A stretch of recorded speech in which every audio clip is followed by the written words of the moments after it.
Sous-préfet, Madame la maire d'Argelès-Gazost, qui doit être quelque part, et que je remercie de nouveau cette année pour son accueil et le soleil de la journée. Et vous me permettrez, mesdames et messieurs, en vos grades et qualités, je vous remercie pour votre présence. Elle témoigne de l'attachement que vous portez à votre sous-préfecture d'arrondissement. Ayant maintenant une année pleine au compteur, j'ai sélectionné 3 marqueurs de l'année 2023 qui feront lien aussi avec l'année 2024. Ces 3 marqueurs de l'action de la sous-préfecture sur l'arrondissement cette année sont la proximité, la solidarité et la sécurité. La proximité, d'abord par le déploiement de nouveaux services au public dans des secteurs essentiels à la vie quotidienne, à la cohésion et au dynamisme du territoire. En matière de santé, l'offre de soins se développera en 2024 avec la création du centre de santé de Lourdes, j'ai bien dit 2024, dans le cadre du plan Avenir Lourdes, et le travail devant conduire à l'ouverture de la maison de santé du Pays Toy en 2025. Récemment, le Fonds Vert a permis de finaliser l'opération compliquée de rachat de l'actuel cabinet médical en zone inondable par l'engagement de l'établissement public foncier et de la commune de Luz, que je remercie. Je salue aussi les 2 présidents successifs de la maison de santé, Patrice Guillaume et maintenant Pierre Lagrange qui a pris le relais. La proximité en matière d'accès aux droits. Outre l'expérimentation actée fin 2023 d'un dispositif pour aller vers les habitants en montagne en appui sur la Maison France Service de Pierrefitte Nestalas, nous avons significativement avancé sur le soutien à la relance et pour les saisonniers de Lourdes et les vallées dans le cadre du PAL. En effet, au printemps 2023, la Maison du travailleur saisonnier portée par l'UDAF a ouvert. Concomitamment, l'association WeMove a mis en place sa plateforme de mobilité et l'association Atrium s'est mobilisée sur le logement. Près de 600 saisonniers ont été accueillis, des solutions ont été trouvées. Dans 4 cas sur 10, c'est la mobilité qui est le déterminant majeur de l'accès ou du maintien dans l'emploi. On parle beaucoup du dernier kilomètre, on voit que pour un certain nombre de personnes, c'est déjà le premier kilomètre qui est difficile à faire. Nous tenons là une réelle pépite et je veux remercier tous les porteurs, tous ceux qui se sont mobilisés. Donc en 2024, on ne s'arrêtera pas en si bon chemin avec 4 objectifs. La création d'une halte garderie solidaire pour compléter l'offre d'accueil du jeune enfant, qui est souvent un frein aussi. Le soutien de l'Agence nationale de la cohésion des territoires pour pérenniser, monsieur le vice-président de l'UDAF et cher Ange et madame la présidente de l'UDAF, le financement de la MTS. Une expérimentation du CDI multi-employeur avec le GELPIVAG, cher Christian Cossideri. Et enfin et surtout, monsieur le maire, le regroupement de ces 4 structures au même endroit, place Pierre-Amal, à 6 minutes à pied de la gare. Donc là, la cohérence et la cohésion de tous ces services sont là, et je vous remercie d'avoir pris cette initiative. Aller vers, faciliter les démarches, être accueilli par des vrais gens, des vraies personnes, éviter les renoncements aux droits, c'est toute la vertu de cette offre collective et coordonnée de services publics. La proximité, c'est aussi le soutien à une offre de logements communaux pour répondre à des besoins, là, ici, maintenant, dans un cercle vertueux qui permet aux familles de vivre et de travailler sur le territoire qui compte 62% de résidences secondaires. Vous aider, mesdames et messieurs les élus, à maîtriser votre foncier, c'est faire vivre les commerces, c'est maintenir les écoles, c'est aussi explorer des pistes encore mal connues. Aussi, en 2024, nous lancerons le bail réel et solidaire à Serre-en-Lavedan et pour une partie du futur écoquartier d'Aucun. Nous aurons l'occasion dans cette salle même de vous présenter les vertus de ce dispositif. Enfin, en 2024, nous soutiendrons les communes labellisées Village d'avenir, Soulhomme, Pierrefitte Nestalas, Saint-Pé-de-Bigorre. Elles bénéficieront de l'accompagnement d'un chef de projet. Deuxième marqueur, la solidarité. La solidarité dans son sens premier, c'est-à-dire ce qui nous rend plus solides ensemble.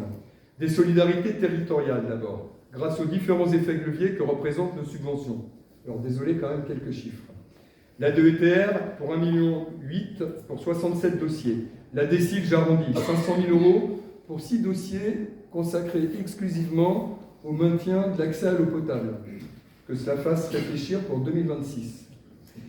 Le FNADT autour d'1 million pour 22 dossiers. Le Fonds Vert, 2 494 000. Le Fonds Vert, 2 494 000 pour 17 dossiers. Au total, ce sont 5,7 millions d'euros pour 112 dossiers qui ont eu un effet levier pour un montant de 20,5 millions de réalisation globale. C'est ça, Alexandra ? Merci. Le Fonds vert nous a permis d'augmenter de 40% notre capacité d'intervention sur l'arrondissement sur des projets jusqu'alors difficiles à soutenir. Ces montants sont à la fois le reflet de votre dynamisme et de la capacité d'accompagnement de la sous-préfecture en général, mais d'Alexandra Hervillard en particulier, puisque vous avez absorbé tout ça avec le sourire, sans rien demander en plus, donc moi je vous en suis très reconnaissant. Votre capacité de contact avec les communes, d'accompagnement.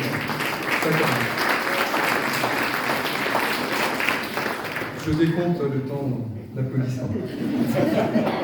Sur ces sujets, nous travaillons en parfaite complémentarité avec le conseil départemental, les équipes de Claude Fontanat, Stéphanie Guivou, le service des routes et la DAC. Je veux, devant les conseillers départementaux et vous, Madame la Sénatrice, les remercier chaleureusement. Je crois qu'en 18 mois, je ne suis jamais tombé sur un répondeur téléphonique chaque fois que je vais solliciter vos services. C'est précieux. Comme on en est au moment des remerciements, je veux aussi remercier toutes les collectivités engagées sur le PAL, la région, monsieur le vice-président, cher Jean-Louis Cazobon, la CATLP, cher Ange-Mur, la CCPVG, Noël Pereira est excusé ce soir, le conseil départemental de nouveau, et la ville de Lourdes, monsieur le maire. Au maire, je souhaite dire que nous savons aussi le travail essentiel de vos secrétaires de mairie, c'est ce qualificatif-là, et de vos équipes pour aboutir à ce résultat sur l'arrondissement. Et comme on parle des équipes, je souhaite la bienvenue au titre de la service de l'État à Antoine Guillard, le nouveau DGS d'Argelès-Gazos. Mais la solidarité, ce ne sont pas que des subventions. C'est aussi répondre présent aux communes, aux syndicats qui sollicitent la sous-préfecture pour aider au montage de projets ou pour éclairer des sujets complexes. Il y en a un peu. Je pense au travail mené par Jean-Marc Abadi, vice-président de la CCPVG, avec Pascal Aurine de la DDT sur le PLUI, l'accompagnement du CIMAGE, du SILA ou la résolution de quelques soucis d'urbanisme. En 2023, la solidarité s'est aussi traduite auprès de nos estives et pour soutenir le pastoralisme sur 6 axes de travail construits avec les éleveurs. L'information et la transparence totale sur les constats, le renfort de présence humaine et de bergers d'appui, la restauration de cabanes, Hautacam, Ferrières, et bientôt, Président Castéro, la cabane du Tout. La réalisation d'une campagne de communication, elle s'affiche sur les murs, avec un petit commando qui s'est mobilisé en quelques semaines, emmené par Thierry Dumesco-Cap, qui est grippé, qui est excusé ce soir, Armel Arné-Gabast, le parc, le GIP, l'association, et une fée qui s'est penchée sur cette campagne et qui a permis de conclure, qui s'appelle Isabelle Pellieu. Je tiens à les remercier du fond du cœur. On remobilisera à peu près les mêmes, et avec vous, Marc, cette année pour un autre projet de campagne. On a des marges de progrès à faire sur les chiens errants qui ont fait beaucoup de dégâts et il faudra qu'on réfléchisse en 2024 comment on améliore ça. Le parc national, chère Mélina, a mis en place les médiateurs. Et enfin, les louvetiers, Alexis, votre houlette, ont été formés dans la superbe et accueillante commune d'Omex, et qui plus est, on a formé en même temps ceux du 64 et du 65. Je veux remercier les équipes du parc, de l'OFB et de la DDT, Patrick, Jean-Benoît, Sylvain, Isabelle, Alexis. Dans quelques jours, monsieur le préfet, on dressera le bilan de cette campagne d'estive et on dressera les orientations 2024. La solidarité territoriale, ce sont les changements désormais visibles sur Lourdes, et notamment à l'OFIT. Merci à l'OPH, la DDT, le travail de Romain Housset, de Pascal Aurine. Quel plaisir de voir enfin des grues à Lourdes pour cette belle opération de relogement, sans oublier que derrière les murs, il y a des femmes et des hommes, la question de l'emploi. Tous les acteurs, je veux dire France Travail maintenant, comme ça je gagne 37 secondes, se sont mobilisés. Et Esther Garcia, qui s'occupe des clauses sociales au département, a fait un travail remarquable. À Lourdes, nous voyons aussi désormais les effets de l'action pilotée avec brio par Julien Lemaitre pour les commerces. Le schéma directeur urbain, monsieur le maire, finalisé en 2023, va permettre d'amplifier les réalisations, c'est déjà le cas pour le château, et d'accélérer. Soyez remerciés ainsi de vos équipes, et soyez aussi assurés qu'on y sera, et qu'on ne lâchera pas. Solidaires, nous sommes aussi concrètement avec le maire et les habitants de Viella sur les projets accompagnés pour la transition écologique ou l'aménagement de sites comme le Soulor, le lac d'Estaing, Hautacam et demain, Madame la maire, la Villa Suzanne. En montagne, toujours, suite au Conseil national de la refondation, nous soutiendrons en 2024 tout le travail concernant l'hôtel des Laquais et nous serons aussi attentifs aux offres de logement portées. Alors, ce n'est pas exhaustif, Gavarnie, Cauterets, Luz, et la NCT a d'ores et déjà confirmé l'accompagnement au maire de Barèche qui est excusé ce soir. Nos entreprises et nos jeunes ne seront pas oubliés. La semaine prochaine, avec Jean-Bernard Saint-Pastous, l'inspectrice d'académie, Antoine Nunez et quelques autres, se réunit le premier comité stratégique territorial pour mieux faire connaître les formations, mieux faire connaître les métiers et accompagner les parcours et au besoin créer des nouvelles formations d'initiatives locales. Vous pourrez compter sur nous, vous pourrez compter sur moi. Comme sous-préfet référent handicap, je veux saluer différents efforts entrepris sur l'accessibilité, le soutien à la commune d'Arras-Marsous pour satisfaire au cahier des charges de la destination pour tous, l'action exemplaire du parc et de l'association APF qui ont permis tout l'été l'embauche de résidents en situation de handicap à l'accueil de la maison de parc du lac du Tech. Sur ce point, je veux dire aux acteurs du sanctuaire, Père Michel Dauban, Guillaume de Vulpian, Sébastien Maisonnave et leurs équipes, combien votre investissement est précieux pour la dynamique du PAD, mais aussi sur ces questions d'accessibilité. Vous constituez un véritable pôle d'excellence, sans doute avant-gardiste au niveau mondial, sur les questions d'accessibilité pour les personnes touchées sur les troubles du spectre autistique. En plus, c'est toujours un plaisir de se retrouver et de travailler ensemble. Vraiment, merci pour tout cela. La solidarité, c'est le soutien à nos élus. Nous avons réglé quelques situations humainement difficiles. Certains le savent. Je veux remercier les services de la CAF, dont le directeur est là, les services de Péril Régis de la Maison départementale de la solidarité et Madame la défenseure des rois. Être attentif, y compris à ceux qui nous mettent le plus à l'épreuve, qui nous mettent le plus à mal, pour le dire poliment, c'est honorer le service public et c'est faire aussi qu'il soit du coup efficient pour tous les autres encore plus. Alors il y a eu quelques satisfactions collectives. La résolution, il est où Jean-Pierre Dessaigné ? La résolution finale de l'accès à la fibre pour les communes avoisinant le col du Soulor, l'autorisation de travaux arrachés de haute lutte pour la cabane du Tout, l'extension de la zone de classement grand site, monsieur le maire de Cauterets, qui nous a valu d'être à peu près comme deux Indiens dans la ville un jour de pluie à la Défense, et à Jean-Marc Boyat, l'engagement du préfet de région pour la déviation d'Adé. La solidarité enfin, c'est des pépites d'humanité, des moments précieux avec des femmes et des hommes exceptionnels qui vous font vivre des moments qui le sont tout autant. Les transhumances, le duo d'Ay, la Sapodia, Michel Vigne, qui réussit l'exploit de me faire pédaler d'Argelès jusqu'à Lourdes. Monsieur Mingel, je ne vous dirai pas que de temps en temps j'ai des poussées pour y arriver. Et les moments avec les Rubies. Alors les Rubies, vous savez, toute mon admiration. Il y avait les fans des 60s, moi je suis fan des Rubies. Et j'encourage vraiment chacun. Je vous soupçonne d'être un peu fan des Rubies aussi. Voilà. Et voilà, j'invite chacun et chacune à être fan aussi des Rubies. Dernier marqueur, la sécurité. 2024 a été riche sur le plan de la prévention. 42 commissions de sécurité se sont tenues, 10 plénières. Les plans communaux de sauvegarde ont vu une avancée significative. Le plan de prévention des risques sismiques sur Lourdes a été signé, monsieur le maire, et nous avons coordonné notre soutien des différents services de l'État au Centre pyrénéen des risques majeurs. Il y a eu des exercices avalanches, coulées de boue, intrusions terroristes. Et en matière de sécurité, le SDIS, Cédric Doublet, est excusé là ce soir. Il a eu un imprévu, a dû faire face à quelques incendies critiques sur Lourdes et en zone industrielle à Pierrefitte. L'arrondissement a vu plusieurs étapes du Tour de France. Je cherche Michel. La Vuelta, des pèlerinages. 15 août avec plus de 80 000 entrées dans le sanctuaire. Et en montagne, l'engagement du PGHM et de la CRS a été exemplaire.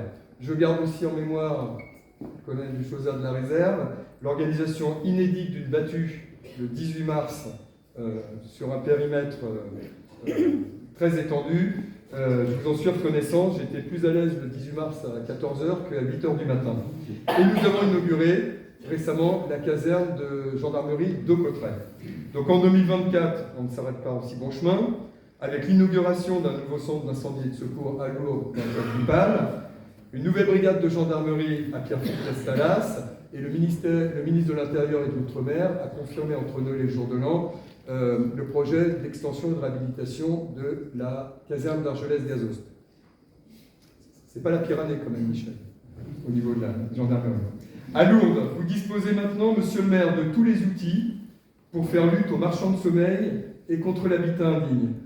Umberto, on y était présents tous les deux. C'est l'occasion de vous remercier aussi pour tout votre investissement et celui de vos équipes. Vous fêtez vos 1 an, il y a 1 an, on vous accueillait. Voilà. Vous savez, monsieur le maire, s'il y a besoin, on met les blousons, les épaulettes, on est à votre côté. Il suffira qu'il y ait 3-4 exemples et vous verrez qu'après, ça se répandra positivement comme une traînée de poudre. Les forces de sécurité seront plus que mobilisées en 2024 sur les pèlerinages, mais aussi sur le renfort aux Jeux Olympiques et la célébration du 4e anniversaire du débarquement. Ce qui me permet de dire aux anciens combattants mon affection. J'ai dit 80 ? Oui, 4e anniversaire du 80e anniversaire du débarquement. Là, je suis viré. Ça me permet de dire toute mon affection aux anciens combattants et de leur dire ma et notre reconnaissance. Nous savons ce que nous vous devons. Allez, on arrive bientôt à la fin. Nous concrétisons aussi, cher Michel, en remobilisant le petit commando, un projet qui te tient à cœur, la réalisation d'une campagne de communication, de prévention sur les accidents de deux roues en montagne, que ce soit en route ou sur le chemin, qui fait encore trop de victimes. Thibaut, Julien, Humberto, Michel, Jean-Marie, nous travaillons en parfaite complémentarité dans un bel état d'esprit de camaraderie. C'est précieux. Vous m'avez guidé sur ces questions de sécurité, d'ordre public et je vous en suis reconnaissant. Alors merci à nos sapeurs-pompiers, volontaires ou professionnels. Merci à nos militaires de la gendarmerie, y compris les réservistes. Merci aux fonctionnaires de police et j'ai inclus les secours en montagne. Que ce soit en exercice, en opération de sécurisation des grands événements, en opération de contrôle comme de nuit, de jour comme de nuit, à Cauterets le 31 décembre, je n'ai rencontré que des fonctionnaires et des militaires républicains, engagés et mobilisés au service des populations. Nous sommes fiers de vous. Je sais que le colonel Simon, que Vincent, le directeur départemental, Vincent Gore de la police nationale et que les officiers du SDIS présents, que je remercie de leur amicale présence, sauront se faire l'écho de ce message de fierté et de reconnaissance à leurs équipes et surtout aussi à leurs familles. Ce bilan 2023 et ce que nous ferons en 2024 est le fruit d'un travail collectif. Ce n'est pas quelque chose qu'on fait tout seul. Il se fait grâce à votre confiance et votre soutien, monsieur le préfet, et les collègues du corps préfectoral, Nathalie, Clarisse, Sophie. Grâce à l'équipe de la sous-préfecture. Je ne vais pas reprendre comme la dernière les chiffres, parce que maintenant, Virginie Faucon-Picard a piloté un excellent rapport d'activité des services de l'État. Donc si vous voulez les chiffres, je vous invite à lire le rapport d'activité des services de l'État. Mais je veux dire à Janine que cette année, nous n'avons pas la possibilité, on a essayé de caler les vœux sur votre date d'anniversaire, ce n'était pas possible. Donc, cette année, personne ne vous souhaitera bon anniversaire. En revanche, tous les présents pourront vous féliciter puisque vous êtes la première récipiendaire du département de la médaille de l'administration territoriale de l'État pour votre parcours exemplaire dans cette même administration. À Christiane, je veux dire que vous êtes mon bras droit, ma seconde, mon Jiminy Cricket. Pas une fois vous m'avez dit quelque chose de fortuit ou posé une alerte vaine. Votre loyauté, votre soutien, votre capacité de travail me sont plus que précieuses. À votre cadette sur votre droite, Alexandra, finalement vous avez les mêmes qualités et chacun loue votre capacité de contact avec les services des mairies pour aboutir aux résultats qu'on a eus. À Dominique qui a relancé l'activité des PCS. Maintenant Dominique, vous le voyez sillonner l'arrondissement, elle est dans les communes pour réaliser le plan communal de sauvegarde. Au secrétariat, à Valérie qui a pris avec le même brio que Pauline cette fonction difficile, Pauline qui est partie faire un bébé mais qui nous honore de sa présence ce soir. À Marc, alors je vais révéler un secret, c'est que Marc, son nom de famille, c'est pas Marc Caz, c'est Marc Guyver, je sais, il fallait le faire. Marc, vous le voyez au volant, mais Marc est aussi jardinier, menuisier, plombier, peintre et par ailleurs un redoutable agent de développement durable. À Noël, grâce à laquelle je peux vous être disponible tout le temps. Merci à Marc, Noël, à Sandrine et Muriel de la préfecture pour toute la préparation de ce soir. Ce bilan est aussi le fruit du soutien quotidien d'effectifs de l'ensemble des services de l'État et des services des directions de la préfecture. Ils sont là ce soir, je ne les recite pas tous. Mais quand même à la DDCL, à Denis, Sébastien, Marie, Susanna et à notre secrétaire générale, Nathalie, juste avant de conclure, je sais que je dois faire un aveu. Je sais que j'invente parfois des concepts juridico-budgétaires inédits. C'est pour récupérer de l'argent. Je sais que je crée quelques néologismes de finances publiques et que je ne suis, avec l'équipe, jamais à court d'arguments, surtout en fin d'année pour les reliquats. Alors merci pour ta et votre tolérance, mais finalement ça paye quand même. Plus sérieusement, au terme véritable de ce propos, à vous toutes et vous tous réunis, je souhaite exprimer ma plus profonde gratitude pour cette formidable aventure humaine, professionnelle, personnelle et territoriale que vous me faites vivre dans cette belle mission préfectorale que j'ai l'honneur de servir. Alors sur l'arrondissement en 2023, l'État était là. Aujourd'hui, l'État est là. En 2024, l'État sera là. Et je vous souhaite du fond du cœur, à chacune, à chacun, à tous vos proches et pour toutes vos réalisations la meilleure année 2024 qui soit. Merci de votre écoute et de votre patience. Merci beaucoup.